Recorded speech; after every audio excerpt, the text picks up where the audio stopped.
Who the hell can wait till morning? Talk now at latenightsportsradio.com.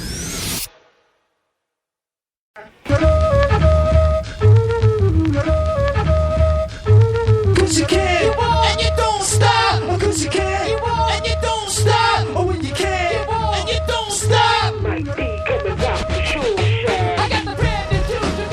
Welcome everybody to the FantasyGreek.com's NFL Football Power Hour. This is Jim Sarantias of the FantasyGreek.com, your host, and I'm joined by our producer from 87sportsfans.com, Keith Grieve, and sidekick Robin Extraordinaire, Steve Taylor, also from 87sportsfans.com. Guys, how we doing? Wait. I got to know, which Robin? Is it Chris O'Donnell Robin or Burt Ward? The Chris O'Donnell Robin. I'll take the Burt Ward Robin from the 60s, but not Chris O'Donnell. I can't stomach that. There's a big difference there. Big difference. I'll get it. You know, I was going to tell you, Steve, you could be anything you want to be. That's what this show is all about. You make dreams come true, Jim. I try. Well, for all our listeners out there, we've got a great show today. Obviously, we've got the biggest game of the year heading our way. We're going to obviously talk about the Super Bowl. We've got our picks for the big game, and we're also going to be joined by several contributors from the FantasyGreek.com who will not only drop some wisdom on us about the big game, but also talk about the biggest issues facing the team that they typically report on this offseason in the form of who do we got covered today? We've got the Jets, we've got the Jaguars, we've got the Cowboys, an array of teams. So we're all set there. And just a reminder, listeners, if you have any questions or comments, feel free to give us a call at 585-633-7487. That's 585-633-7487.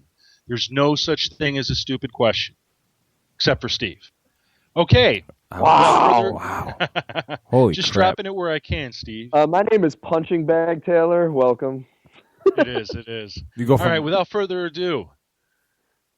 Keith, did you have something? I was going to say, he goes from Robin to not being able to ask an interesting question. Like, wow, just getting beat up on today. It's a rough That's what show. I get for calling in on Wednesdays, but I understand. Yeah. Well, we appreciate you, Steve, more than you know. I love All right, man. guys. I love you too, man. Without further ado, we got with us Sammy Bissett, who regularly covers the Houston Texans as a contributor for the FantasyGreek.com, but is also specially covering the Seahawks for the playoffs. Sammy, welcome to the show. Appreciate it. Good to be on.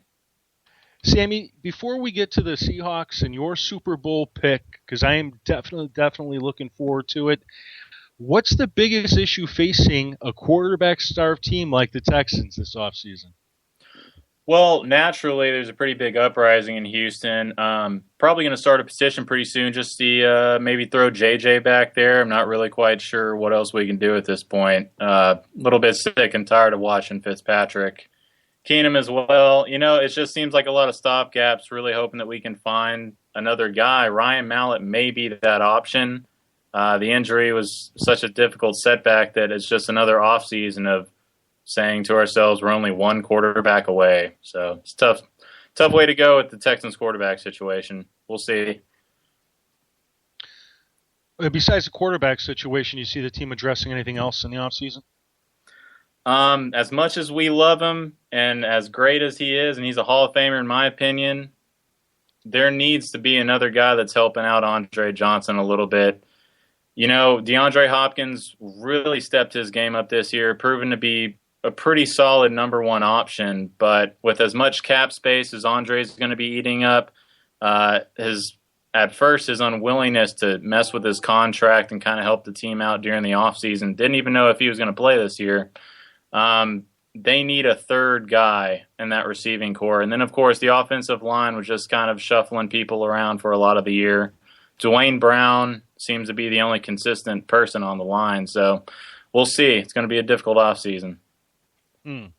Yeah, you know, my main man, Andre Johnson, he's been a fan favorite and certainly a fantasy football favorite of mine over the years, and it's pretty tough to sort of see him kind of at the end of his career. Do you see him going someplace else, though, or do you think he might just hang him up? I really don't. I would not be surprised if the Texans just did everything in their power to keep what they have in Andre Johnson and make sure he retires a Texan. At this point, he's done so much for the organization, for the city. I really do think it's one of those situations that you really kind of got to look at him and say, he's done so much for us. We owe him to at least let him hang up here, give him as big of an opportunity as we can next season to try and see if we can find a quarterback. I know he was very disappointed in the Ryan Fitzpatrick signing, having him start out the year. But if the Texans can do anything right next season, they paid J.J. Watt this season. The theme for next year would be do right by Andre for a lot of fans. Wow. That'll be interesting to see what they do with him. I mean, it's tough these days. People want to do the right thing with sort of their marquee franchise players. But then when you look at the economics, you kind of say, well, you know what, maybe it's better we just part ways because sooner or later it's bound to happen. Yep. One last question before we get to the Seahawks. Bill O'Brien, so far, how's his reception been in Houston? Well, initially, he was a little bit standoffish with the media, and between him and Gary Kubiak, it just kind of seemed like we were just trying to pick off people from Denver or the Patriots organization left and right. After we signed Mike Vrabel, he really helped a lot of the younger linebackers kind of step up. And I think Bill O'Brien has done a terrific job of putting his demeanor, his attitude, his hard-nosed, hard-headed philosophy onto the Texans. And you could see that there was a never-die attitude. So many of those close games that we lost, I believe we were 2-10 the year before in games that were decided by less than 10 points. And this year we ended up pulling out a lot of them. And you got to look at the coaching to just kind of give them that extra little push, that extra little edge at the end of each game that kind of got us over the hump, hopefully into the playoffs next season. So he's become a beloved character in Houston. That's awesome, Sammy. Now I want to turn to the Super Bowl and specifically the Seahawks. Talk to us a little bit about how the Seahawks are doing coming into this big game, especially off that big win over the Packers. Seahawks, in my honest opinion, Jim, and it's been kind of a weird season just between of all the controversies and all the weird injuries and suspensions.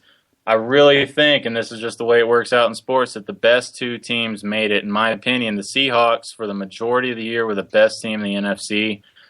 They got their prayers answered last week against Green Bay, but really what was lost in the shuffle is how terrific their defense played in the first quarter. I mean, the Packers, an elite offense, had the ball 4 times inside the 30-yard line in the first quarter alone due to the turnovers. And they only gave up a handful of points and just the one touchdown, which ultimately ended up being a major factor in the fact that they were able to get to overtime and win the game. I wrote all about it, and of course it came back to bite me about how great Russell Wilson was in the playoffs and holding on to the ball. So naturally he was going to throw 4 interceptions. But what can't be lost is just his poise late in the game. His team really stepped up for him to give him that opportunity. And finally, Jermaine Kearse broke free at the very last play of the game. This team really supports each other. They have a lot of great players on defense, but offensively, they've got one of the nastiest lines in the NFL. Not necessarily the most effective group of guys, but between Russell Okung, James Carpenter, J.R. Sweezy, they have guys that are willing to fight tooth and nail to make sure that they can open up lanes for their running back and give Wilson as much time as they can. So, it's going to be a dogfight, and that's just the way Pete Carroll and his guys like it. So we'll see. Sammy, you're giving a lot of props to the Seahawks, but I got to point out there seems to be some injury concerns heading into this game, especially in the secondary. What do you think? Right. I have absolutely no way of knowing how difficult the injury. I'm just absolutely sure that Richard Sherman and Earl Thomas are going to be playing Sunday. I don't see any way that those two guys, any two guys in the NFL, I find it hard to believe that those two can be kept off the field. Wouldn't be surprised to see Earl Thomas in a sling. His shoulder appears to be a little bit more banged up than what was previously reported and thought. But Sherman seems to be doing fine. I believe the injury report for last week had that Thomas didn't even practice and Sherman had a full practice. So I can't really envision a way that they're not out there. Sammy, what about keys to the game? What do you think? What do you see the Seahawks? Is there something they got to do? They have to accomplish something in order to win this game. What do you see that being? I mean, beast mode. I mean, end of story. They absolutely have to get Marshawn Lynch going. Don't care how many Skittles it takes. The one key to the Seahawks and this is the one edge I wrote about in my piece this week that they have offensively is, I think, time. And for the Patriots, the fact that they have seen one power running back over nearly a 2-month span, and you can say they can try anything they want in practice to try and simulate Marshawn Lynch running the football. There's nothing you can really do until you're there. Fred Jackson has been the only power runner that they've seen in 6 or 7 weeks. I mean, Justin Forsett, as great as he is, got to be pushing 5'10", maybe 180 at best. And then you have Boone Herron, which, I mean, he came on late, but they're just going to have to completely revamp what they were doing for Marshawn Lynch. It'll be interesting to see how they stop it, but it's going to be Lynch or bust for the Super Bowl, in my opinion, for the Seahawks. You're listening to the FantasyGreek.com's NFL Football Power Hour. We're here live with our cover guy for the Seahawks, FantasyGreek.com's cover guy for the Seahawks, Sammy Bissett, talking live, talking about the big game. So, Sammy, I got to ask you the ultimate question. Who's your Super Bowl pick? I think I know who it is, but I got to ask. You know, all controversies aside and Deflategate and throw whatever you want, I honestly feel like the Seahawks defense will prevail and hold Tom Brady. They just remind me so much of those Giants defenses in the past, except they ramp it up a notch. I have a difficult time finding Tom Brady having a ton of success against this awesome secondary. I'm going to go very narrowly with the Seahawks in a 19-17 kind of a low-scoring slugfest. Well, thank God nobody knows where you live that's a Patriots fan, because I'm sure they might have something to say about that. MVP, what do you think?